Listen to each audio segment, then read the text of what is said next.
हाय दोस्तों, 1 जनवरी 2026 नया साल, नई उम्मीदें और शायद नई प्लानिंग। हर साल हम सब सोचते हैं कि इस साल बेटर डिसीजन ले लेंगे, बेटर रिटर्न्स कमाएंगे।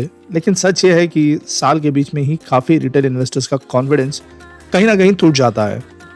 कभी लॉस के बाद, कभी गलत स्टॉक के बाद और कभी किसी टिप पे ब्लाइंडली भरोसा करने के बाद। और अगर आप भी ये सब फील कर चुके हो तो आज की वीडियो बिल्कुल आपके लिए है, क्योंकि आज का सवाल ये नहीं है कि 2026 में कौन सा स्टॉक चलेगा, बल्कि ये है कि हर साल इन्वेस्टर का कॉन्फिडेंस क्यों टूट जाता है और उसे कैसे वापस लाया जा सकता है।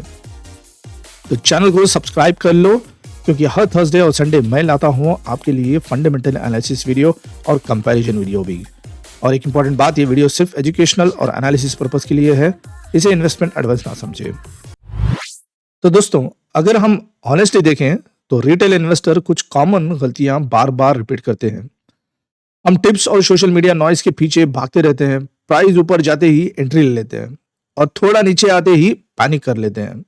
तो और एक बात, ज्यादा फोकस स्टॉक की प्राइस पर होता है, लेकिन बहुत कम फोकस रहता है कि इस बात पर कि वो स्टॉक किस सेक्टर का है और वो सेक्टर किस फेस में चल रहा है। जब फाउंडेशन ही क्लियर नहीं तो मार्केट का हर मूव इमोशनली लगने लगता है। तो दोस्तों, यहाँ एक बहुत इंपॉर्टेंट बात समझनी जरूरी है।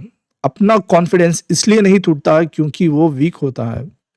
कॉन्फिडेंस इसलिए टूटता है क्योंकि अपने पास डिसीजन लेने के एक क्लियर फ्रेमवर्क नहीं होता। जब फ्रेमवर्क नहीं होता तो हर न्यूज डेंजरस लगती है, हर करेक्शन स्कैरी लगता है और हर रेड कैंडल लॉस जैसे फील होती है।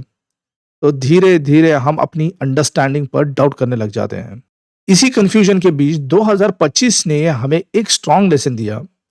मार्केट पूरे साल नॉइसी रहा, हेडलाइन कंफ्यूजिंग रहे और सेंटीमेंट बार बार बदलता रहा, लेकिन एक चीज काफी कंसिस्टेंट थी, सेक्टर्स का बिहेवियर।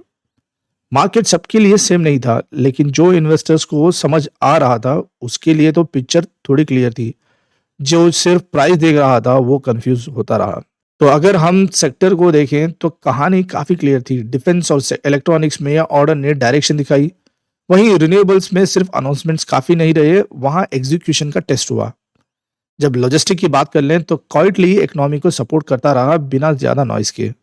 और केमिकल जैसे सेक्टर में डिमांड साइकिल्स का रियल इम्पैक्ट दिखा। मार्केट का शुरू अलग था, लेकिन सेक्टर सिग्नल काफी क्लियर था।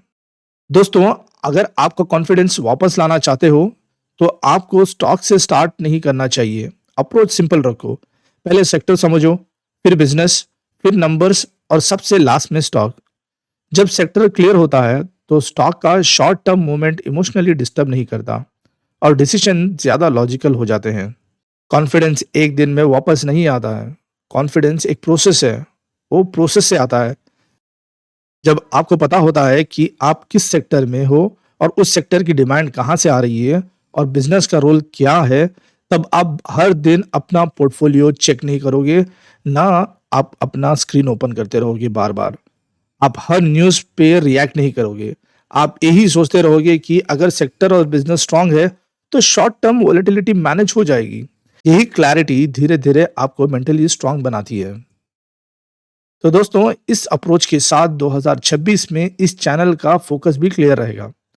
आगे चल के हम सेम सेक्टर की कंपनीज का कंपैरिजन करेंगे, कम स्टॉक पर लेकिन डीपर एनालिसिस के साथ। साथ ही इंडिया के साथ साथ ग्लोबल डिमांड स्टोरीज पर भी फोकस रखेंगे। गोल यही नहीं होगा कि कौन सा स्टॉक कल ऊपर जाएगा, गोल ये होगा कि कौन सा बिजनेस लॉन्ग टर्म में रिलेवेंट रहे। दोस्तों, इन्वेस्टर बनना सिर्फ पैसा लगाने का नाम नहीं है। पैसा बहुत इंपॉर्टेंट होता है, आप भी ये जानते हो। तो इन्वेस्टर बनना मतलब नॉइस से ऊपर सोचना और प्रोसेस पर भरोसा रखना। 2026 में अगर आप अपना कॉन्फिडेंस वापस लाना चाहते हो तो मार्केट से लड़ने की जरूरत नहीं है, बस अपनी सोच क्लियर करने की जरूरत है। और अगर आप बिजनेस समझने वाली जर्नी पर हो तो इस चैनल पर हम 2026 में भी साथ चलेंगे।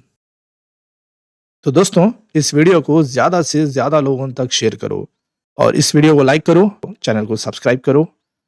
मिलते हैं अगली वीडियो में। Thank you.